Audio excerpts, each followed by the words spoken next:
Even before you get your chicks, there are a lot of things to consider. One of the first things is your brooder and what type of container you'll use. I prefer to repurpose things, and so might you. You probably already have things lying around the house that can be used. I found this at a retail store. It was just lying around, and it was a shipping container. And I asked the store what they were going to do with it, and they asked, "Why, do you want it?" I said, "Sure."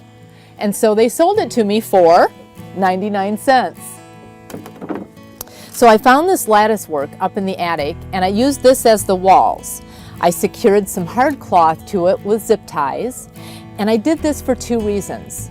One, to keep the chicks in, and two, because we had them out in the garage, I needed to make sure that we were able to keep predators out.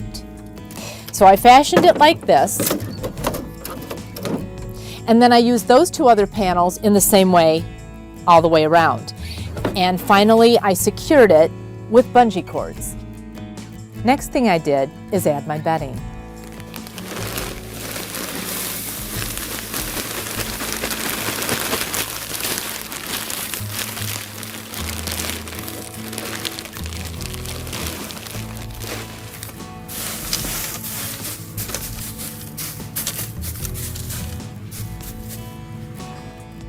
Next, you can add your water and your feeder. They should be kept away from the side that your heat lamp is on. I used mason jars for mine instead of the plastic. I felt they were easier to clean, and they added a little bit more weight when they were full, so they didn't tip quite so easily.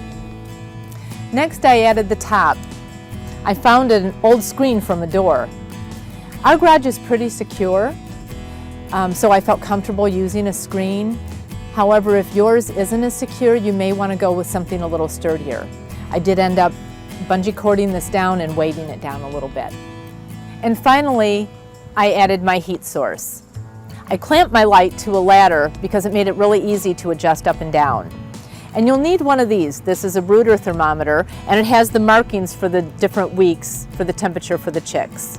You can find that easily at your local feed store. And that's my brooder.